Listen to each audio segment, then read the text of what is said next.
Now I would like to introduce Professor Avi Shlaim. He is no need to introduction, Professor of Historian, Oxford University. Please.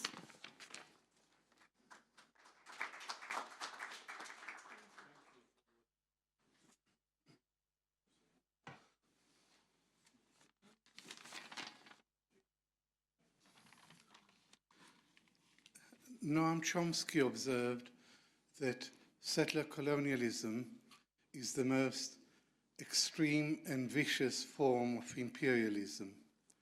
Settler colonialism is about eliminating the natives. The Palestinians have had the misfortune over the last century of being at the receiving end of Zionist settler colonialism on one hand and Western imperialism, first under Britain and then under America on the other hand. In 2005, Israel withdrew unilaterally from the Gaza Strip, and it became fashionable to describe Gaza as the biggest open-air prison in the world. This metaphor hasn't kept up with reality, because in prison, at least you have a roof over your head, you have safety, you get water and food and medical attention. None of these conditions obtain for the people of Gaza today. Since the 7th of October, Israel has turned the Gaza Strip into an open-air graveyard, a desolate wasteland, a place of death and despair. This war is presented as one between Israel and Hamas, but it isn't just that.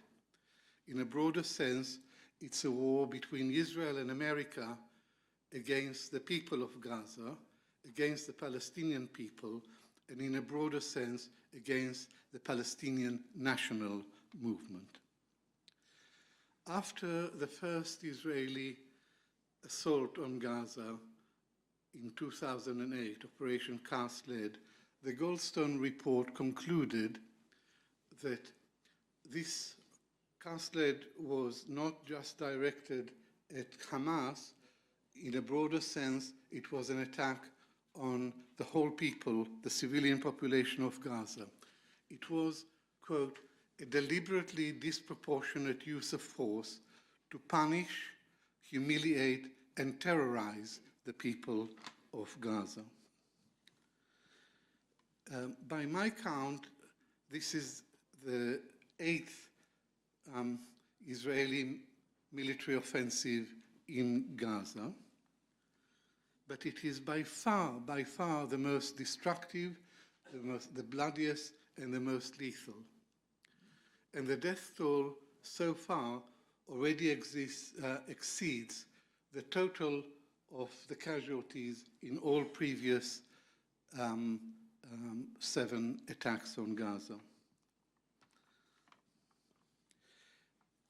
Hamas is regularly described in the West as a terrorist organization.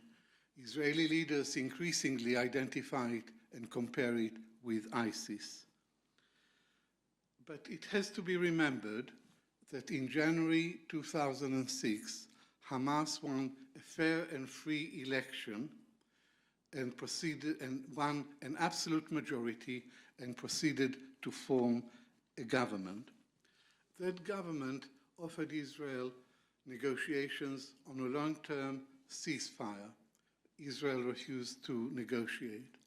More significantly, this government moderated the political program of Hamas from one unitary Palestinian state, Muslim state, from the river to the sea, to a Palestinian state on the 1967 borders.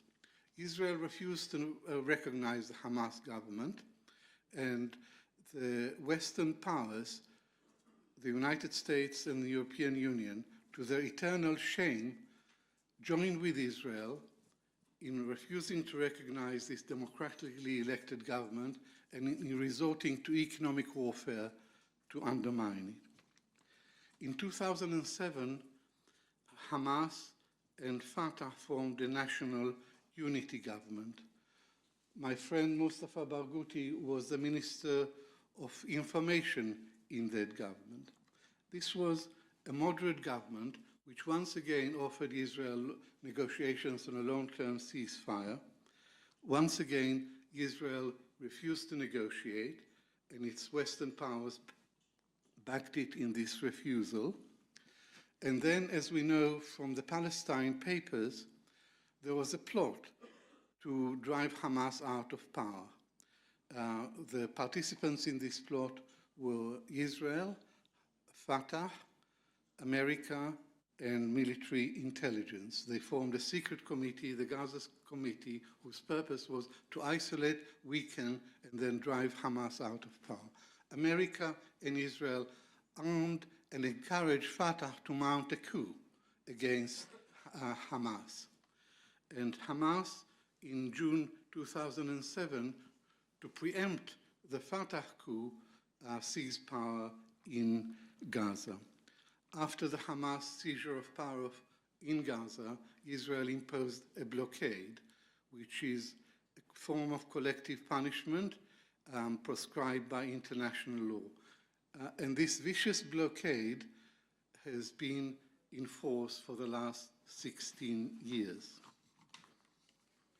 Today, America is not just complicit in Israel's war crimes, it is the enabler of these war crimes. America gives Israel military support and diplomatic protection. America has used the veto on the Security Council 42 times to defeat resolutions that are not to Israel's liking. The problem with American support for Israel is that it is unconditional. It's unconditional. Israel doesn't have to pay any price for its war crimes. This is why Israel has been getting away literally with murder and is continuing to get away literally with murder and genocide. The worst American use of the veto was in the Security Council recently, when there was a resolution for a ceasefire. 13 members of the Security Council voted for, Britain abstained, and America alone defeated a ceasefire. So there could have been a ceasefire some time ago, but due to America, there isn't one. America says it is trying to prevent the spread of the conflict from Gaza. But the conflict in Gaza, the Israeli assault on the Palestinians, has already activated the axis of resistance. America sent 2 aircraft carriers to the region, ostensibly to deter Iran and Hezbollah. But what does this mean in practice? In practice, it means that America says to Israel, you can carry on with the carnage and the destruction. We will protect you. We will prevent Iran from weighing into this conflict. In effect, America is giving Israel warrant for genocide. This war in Gaza is the cruel climax of the unholy alliance between Zionist settler colonialism and American imperialism.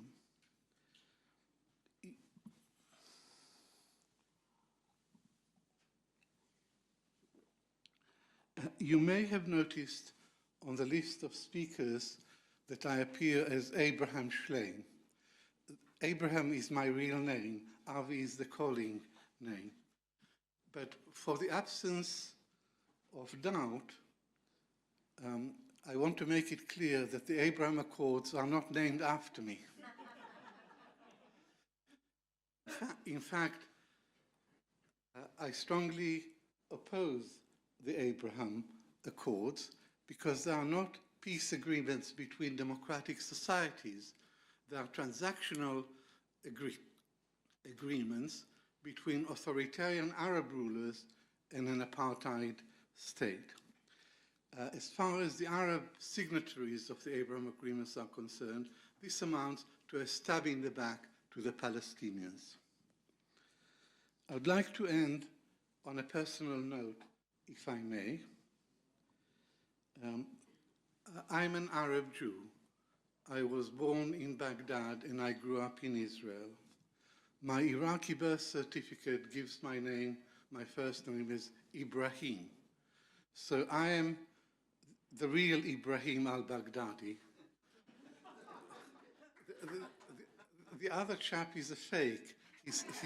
He stole my identity.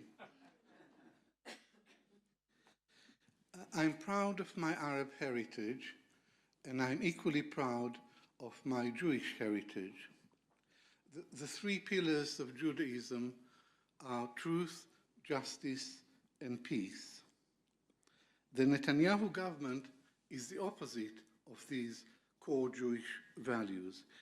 It is the most aggressive, expansionist, overtly racist, and Jewish supremacist government in Israel's history.